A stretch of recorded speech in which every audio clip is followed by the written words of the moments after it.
Halo Sobat Kelana, selamat datang di Bincang Departemen Teknik Open House 2022. Kenalin, gue Elisha dari Fakultas Teknik Angkatan 2021.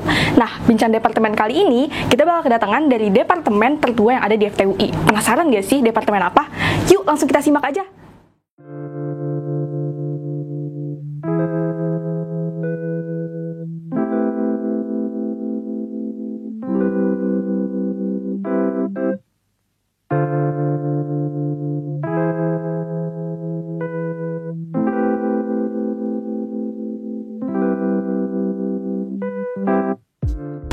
Oke, sekarang udah ada nih narasumber kita yang udah pakai jaket abu-abu kayak gini. Nah, boleh Kak kenalan dulu?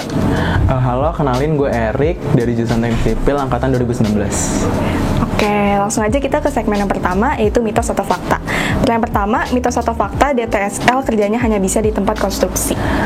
Menurut gue sih mitos ya, karena kalau misalkan DTSL itu sendiri itu nggak belajar cuma dari ranah konstruksi doang, tapi itu belajar yang lebih lebih general lah. Itu bisa ke manajemen, bisa jadi bisa masuk ke ranah kerja startup gitu.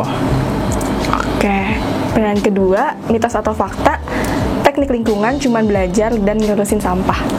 Mitos, karena selain dari teknik lingkungan belajar sampah doang nih, itu teknik lingkungan juga belajar air limbah, terus air bersih, sanitasi. Jadi nggak cuman sampah doang sih ngomonginnya. Oke, pertanyaan ketiga, mitos atau fakta DTSL mahasiswanya jarang tidur? Menurut gue sih itu fakta banget, tapi sebenarnya tergantung dari mahasiswanya itu sendiri sih. Yang penting bisa bagi waktu antara akademis sama non akademisnya gitu. Oke, nah selanjutnya ini ada beberapa pertanyaan nih Kak. Pertanyaan pertama, pandangan orang tentang DTSL tuh gimana sih? Sama kalau menurut Kakak sendiri DTSL tuh kayak gimana?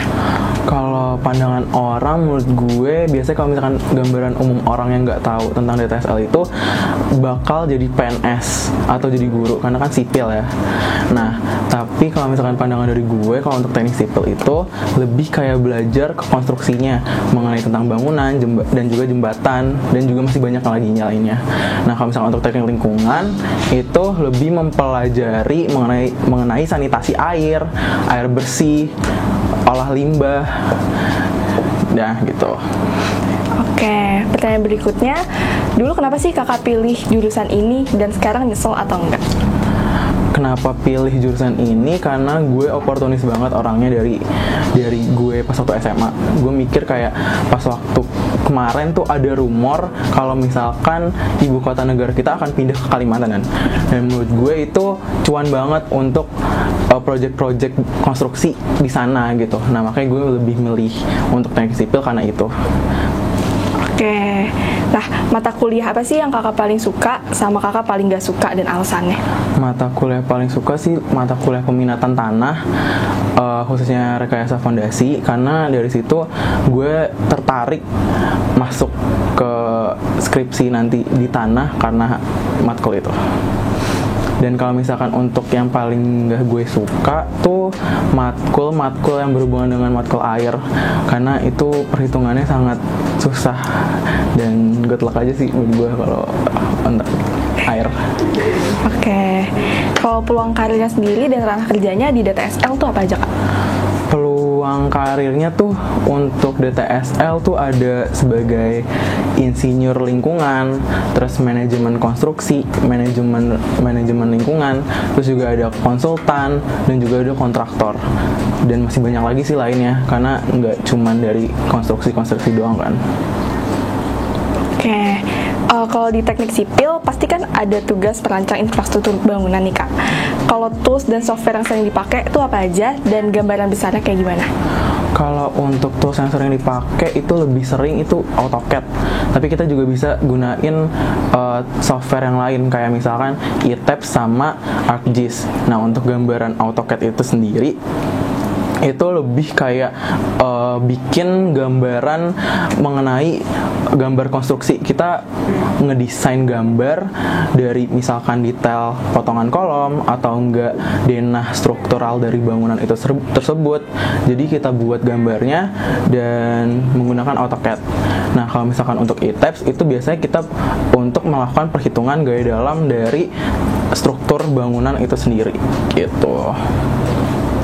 Oke, pertanyaan berikutnya, lingkungan perkuliahan dan pertemanan di TTSL tuh gimana sih, Kak?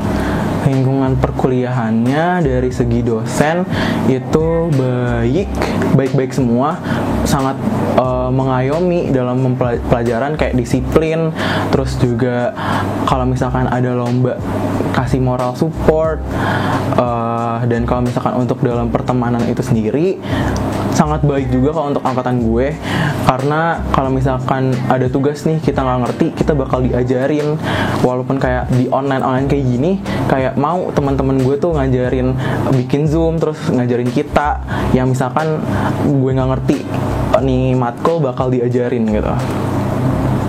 Oke, untuk pertanyaan terakhir, pesan untuk teman-teman yang mau masuk DTSL, Kak. Pesan untuk teman-teman yang mau masuk DTSL, semangat aja dan jangan lupa cari tahu lagi lebih lanjut tentang DTSL. Jangan sampai kalian salah pilih jurusan dan gue tunggu deh di DTSL. Oke, makasih banget nih Kak udah luangin waktu buat ngobrol-ngobrol bareng kita di Bincang Departemen kali ini. Semoga Sobat Kelana yang nonton bisa makin tahu tentang Departemen Sipil dan Lingkungan, dan buat yang mau masuk DTSL bisa semakin yakin. Amin. Good luck. Wah, seru banget ya ngobrol-ngobrol kita sama narasumber di Bincang Departemen kali ini. Saksikan juga ya Bincang Departemen dengan narasumber-narasumber dari departemen lain. Jangan lupa juga buat datang ke Teknik Open House 2022. See you!